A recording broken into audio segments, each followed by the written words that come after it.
रानू चिड़िया और पारो चिड़िया बहुत ही अच्छी सहेलियां थीं। रानू चिड़िया बहुत ही समझदार चिड़िया थी, जबकि पारो चिड़िया बहुत ही जल्द दूसरों की बातों में आ जाया करती थी। रानू चिड़िया और पारो चिड़िया ने मिलकर जंगल में एक ढाबा खोल रखा था, जिससे उनको काफी आमदन हो जाती थी। एक दिन सुबह रानू चिड़िया पारो को लेने उसके घर जाती है। पारो, तुम अभी तक तैयार क्यों नहीं हुई? आज बहुत देर हो गई है और हमने अभी तक ढाबा नहीं खोला। रानू, आज मेरी तबीयत ठीक नहीं है, आज तुम अकेली ही सारा काम संभाल लेना। रानू चिड़िया वहां से चली जाती है और रानू चिड़िया ढाबे पर पहुंच जाती है। ढाबे पर रसोई का सारा काम रानू चिड़िया ही करती थी, क्योंकि रानू जैसा खाना पूरे जंगल में कोई नहीं बना सकता था। यही वजह थी कि उनका ढाबा बहुत अच्छा चल रहा था। रानू चिड़िया जैसे ही ढाबा खोलती है, आहिस्ता आहिस्ता करके जंगल के सारे पक्षी वहां आने लगते हैं। ढाबे पर कबूतर भी आ जाता है। रानू बहन, मुझे जल्दी से तुम खीर बना दो, आज मेरे घर मेहमान आ रहे हैं। ठीक है कबूतर, मैं खीर बनाकर तुम्हारे घर पर डिलीवर करवा दूंगी। कबूतर वहां से चला जाता है और रानू चिड़िया खीर बनाना शुरू करती है। रानू चिड़िया रसोई में खीर बना ही रही थी कि वहां गोरी कौवी आ जाती है। अरे रानू चिड़िया, तुम्हारे ढाबे पर तो आज भी बहुत भीड़ है। तुम्हारे ढाबे पर तो भीड़ खत्म ही नहीं होती। मेरे पति कालू का भी तो तुम्हारे बगल में ही ढाबा है। हमारे ढाबे पर तो कभी इतनी भीड़ नहीं हुई। गोरी बहन, ये सब ऊपर वाले की देन है, हम तो बस मेहनत ही करते हैं। तो तुम्हारा क्या मतलब है? हम मेहनत नहीं करते, तुमसे ज्यादा हम मेहनत करते हैं। अरे गोरी, तुम तो नाराज ही हो रही हो, मैं ऐसा तो नहीं कह रही। हाँ हाँ, मुझे सब पता है, चलती हूँ मैं। कहाँ तुम्हारे पास आ गई। गोरी कौवी गुस्से में वहां से चली जाती है। कालू जी, तुम्हें पता है रानू के ढाबे पर आज भी इतनी भीड़ है। हमारे ढाबे पर तो इतनी भीड़ नहीं होती। गोरी, मुझे तो लगता है कि रानू कोई जादू करती है, वरना ऐसा भी क्या है उसके ढाबे पर जो हमारे ढाबे पर नहीं है।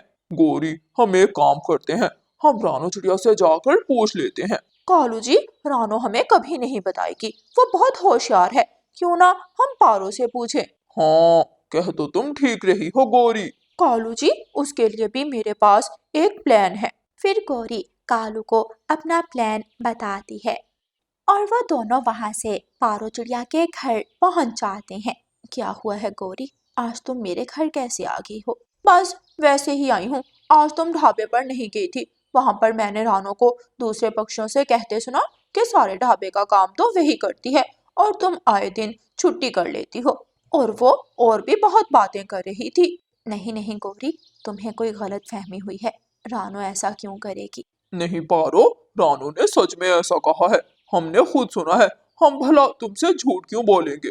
कालू कौवा, जो कब से खामोश था, अब बोल पड़ता है। पारो ये सुनकर गुस्से में आ जाती है और जल्दी से ढाबे पर पहुंच जाती है। रानू चिड़िया काउंटर पर बैठी हुई थी। पारो, तुम क्यों आ गई हो? तुम्हारी तो तबीयत खराब है ना? रानो, तुम जो सबको मेरे बारे में झूठ बताती फिर रही हो, बंद करो ये सब कुछ। तुम सबसे कह रही हो कि सारा ढाबा तुम चलाती हो और मैं रोज छुट्टी कर लेती हूँ। पारो इतने गुस्से से बोल रही थी कि वहां पर मौजूद हर पक्षी उनकी तरफ देखने लगा।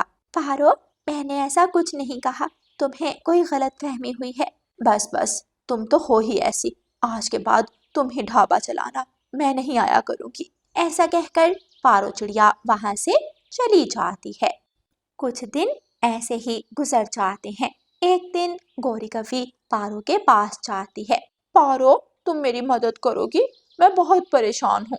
क्या बात है गोरी, तुम मुझे बताओ। पारो, हमारे घर खाने को कुछ नहीं है, हमारा ढाबा बिल्कुल भी नहीं चल रहा और रानू को देखो कैसे दिन दुगनी और रात चुगनी तरक्की कर रही है। पारो, क्या तुम मुझे बताओगी कि रानू ऐसा क्या करती है कि उसका ढाबा इतना अच्छा चल रहा है? हाँ हाँ, मैं तुम्हें बताऊंगी गोरी, तुम रो नहीं। फिर पारो गोरी को सब कुछ बता देती है। पारो, तुम्हारा बहुत शुक्रिया, तुमने मेरी बहुत मदद की है। ऐसा कहकर गोरी कौवी वहां से चली जाती है।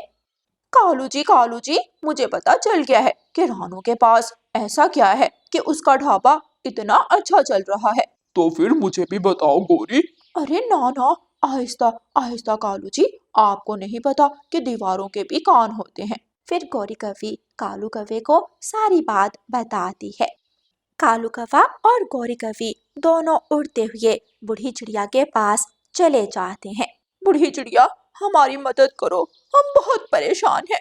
हमारा ढाबा नहीं चल रहा, घर में खाने को भी कुछ नहीं है। गौरी कवि बूढ़ी चिड़िया को अपना दुखड़ा सुनाती है। ठीक है, मैं तुम्हें बताती हूँ। बूढ़ी चिड़िया माँ गौरी कवि को तुलसी का पौधा देती है और कहती है, ये ले लो और इसको अपने घर के आंगन में लगा देना। दिन में जब भी तुम इससे कोई इच्छा करोगी, तुम्हारी इच्छा पूरी होगी। और याद रखना, एक दिन में इस पौधे से एक ही इच्छा करना। कालू कौवा और गौरी कवि वो पौधा लेकर अपने घर चले जाते हैं। घर जाकर वो घर के आंगन में वो पौधा लगा देते हैं। ए तुलसी के पौधे, मुझे सोने से भरा हुआ एक बैग दे दे। गौरी कवि की कहने की देर थी कि तुलसी के पौधे में से तेज रोशनी निकलती है और सोने से भरा बैग गौरी और कालू के सामने आ जाता है। ये सब देखकर गौरी और कालू कौवा बहुत खुश होते हैं। अरे वाह गौरी, ये तो कमाल हो गया। हम तो एक दिन में ही करोड़पति बन गए। नहीं कालू जी, अभी कहाँ हम करोड़पति बन गए। इतना सोना तो रानू के पास होगा। मैं चाहती हूँ कि मेरे पास सोना रानू चिड़िया से भी ज्यादा हो। मैं एक और विश मांग लेती हूँ। नहीं गौरी, रहने दो। बूढ़ी चिड़िया माँ ने कहा था कि एक दिन में एक ही विश करना। गौरी कवि कालू की बात नहीं मानती। वो दोबारा से इच्छा करती है।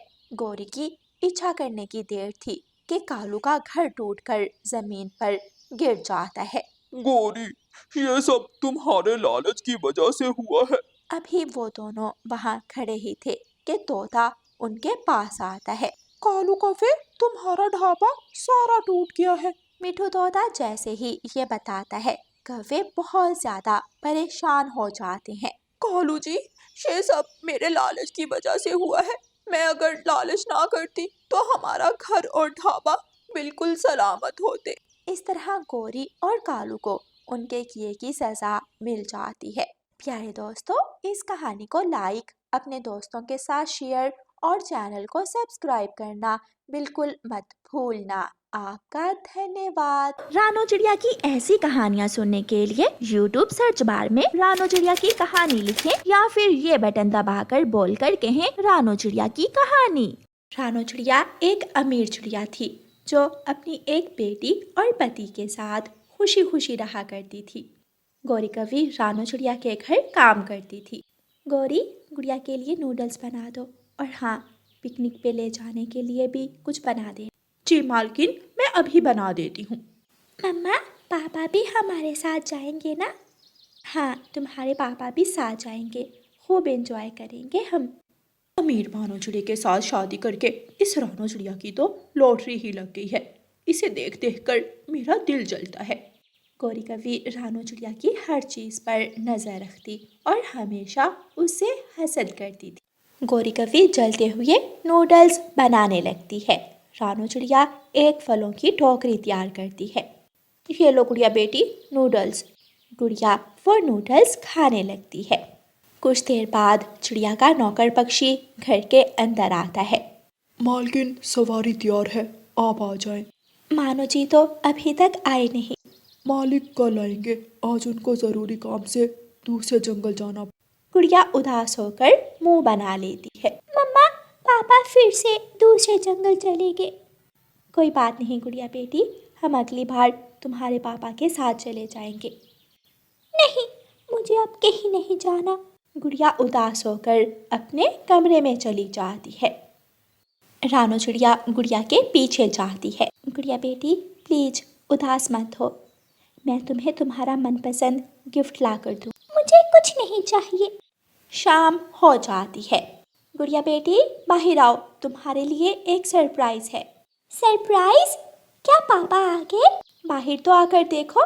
गुड़िया अपनी मम्मा के पास बाहर आती है। गाय, मम्मा कितनी सुंदर है ये गाय। मम्मा, क्या ये मेरे लिए है? हाँ, तुम्हारे लिए है। ये आज से तुम्हारी फ्रेंड है। ये हमेशा तुम्हारे साथ रहेगी। मम्मा, आप बहुत अच्छी हैं। हेलो प्यारी गाय, कैसी हो तुम? आज से हम दोनों फ्रेंड्स। हम गुड़िया गाय से ढेर सारी बातें करती है। यूं ही दिन गुजरते गए। एक दिन रानो चिड़िया बहुत ज़्यादा बीमार हो जाती है। रानो चिड़िया को बुलबुल डॉक्टर के पास लेकर जाता है। इन्हें ब्लड कैंसर है। इनके पास ज़्यादा वक्त नहीं है। क्या? ये आप क्या कह रही हैं? रानो तो बिल्कुल ठीक थी, कभी भी कुछ नहीं हुआ, तो फिर ये ब्लड कैंसर? हाँ, ये बीमारी ऐसी ही है, अंदर ही अंदर घायल करती है और अचानक से बाहर आती है। उस दिन से रानो चिड़िया का बहुत ज़्यादा ख्याल रखता है। पापा, मम्मा को क्या हो गया है? ये हर वक्त लेटी रहती है। अब तो मम्मा मेरे साथ खेलती भी नहीं है।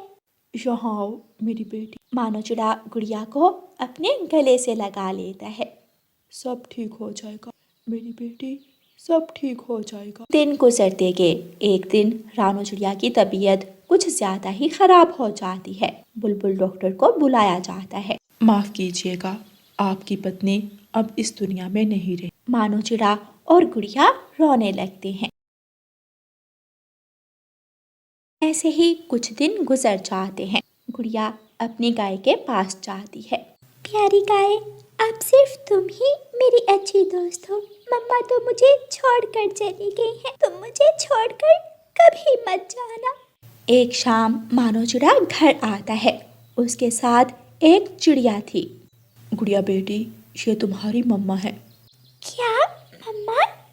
लेकिन मेरी मम्मा तो चली गई है। अब कोई मेरी मम्मा नहीं है। गुड़िया बेटी, मुझे काम के लिए दूसरे जंगल जाना हो, ये तुम्हारा ख्याल रखेंगे। अगले दिन मानो चिड़ा काम के लिए दूसरे जंगल चला जाता है। लाडो मालकिन, इस गुड़िया को ज्यादा मुंह मत लगाना, ये अपनी माँ की तरह बहुत होशियार है। ऐसा ना हो कि आपको इस घर से बाहर निकाल दे। आखिर अपने पापा की लाडली बेटी है। अपना मुंह बंद रखो, मुझे यहाँ से अब कोई नहीं निकाल सकता। और तुम नौकर हो, नौकर बनकर रहो, मुझे ज्यादा ज्ञान मत दो। आई समझ? जी मालकिन, आ गई। गौरी कवि मुंह बनाकर रसोई में चली जाती है और अपना काम करने लगती है। हाय, आज रानो मालकिन याद आ गई, इतनी अच्छी थी वो। सच ही कहते हैं, अच्छे पक्षों की कदर तो उनके जाने के बाद ही पता चलती है। हाय रानो मालकिन, बहुत जल्दी चली गई हमें छोड़कर। गुड़िया, इधर आओ। क्या कर रही थी वहाँ? मैं अपनी गाय से बातें कर रही थी। क्या तुम पागल हो? गाय से बातें कौन करता है? वो तो बोल भी नहीं सकती। ये गाय मेरी मम्मा ने मुझे ला कर दी थी।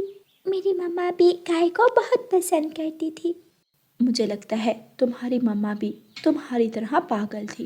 मेरी मम्मा के बारे में कुछ मत कहें आप। बड़ी तकलीफ होती है तुम्हें। चल, मेरे लिए नदी से ठंडा पानी लेकर आ। तो आप फ्रिज से ठंडा पानी पी ले। जुबान चलाती हो मेरे सामने। लाडो एक जोर का थप्पड़ गुड़िया के मुंह पर मारती है। गुड़िया की आंखों में आंसू आ जाते हैं। गौरी भी ये सब देख रही थी। गाय जोर जोर से बोलने लगती है। क्या तुम्हें भी तकलीफ हो रही है? गाय लाडो चिड़िया को मारने लगती है। बचाओ, बचाओ मुझे, ये पागल गाय मुझे मार देगी, कोई मुझे बचाओ। प्यारी गाय, इन्हें छोड़ दो इन्हें। गाय लाडो को छोड़ देती है। देख लूंगी मैं तुम्हें भी और तुम्हारी इस गाय को भी। लाडो गुस्से में घर के अंदर चली जाती है। कुछ दिनों बाद मानो चिड़ा घर वापस आ जाता है। ये गाय अब पागल हो चुकी है, इसने मुझे मारा। देखे मेरे पंख, इस गाय को घर से बाहर निकालें। अगर गाय चली गई तो लाडो फिर से गुड़िया को मारेगी। अब मैं और चुप नहीं रहूंगी, मैं मानो मालिक को सब बता दूंगी। फिर गौरी कवि सारी बात मानो चिड़े को बता देती है। लाडो बहुत शर्मिंदा होती है। मैंने तुमसे शादी अपनी मासूम बच्ची के लिए की थी कि तुम इसे माँ का प्यार दोगी, मगर तुम तो माँ कहलाने के लायक ही नहीं हो। निकल जाओ मेरे घर से। मुझे माफ़ कर दें, मैं आइंदा ऐसा कुछ नहीं करूँगी। प्लीज मुझे माफ़ कर दें। मैं कहाँ जाऊँगी? मुझसे गलती हो गई। पापा, इन्हें माफ कर दे, ये शर्मिंदा है। देखो मेरी बेटी का दिल, अभी भी इसे तुम्हारा ख्याल है। लाडो चिड़िया गुड़िया से भी माफ़ी मांग लेती है और उनके साथ खुशी खुशी रहने लगती है। प्यारे दोस्तों, इस कहानी को लाइक, अपने दोस्तों के साथ शेयर और चैनल को सब्सक्राइब करना बिल्कुल मत भूलना। आपका धन्यवाद।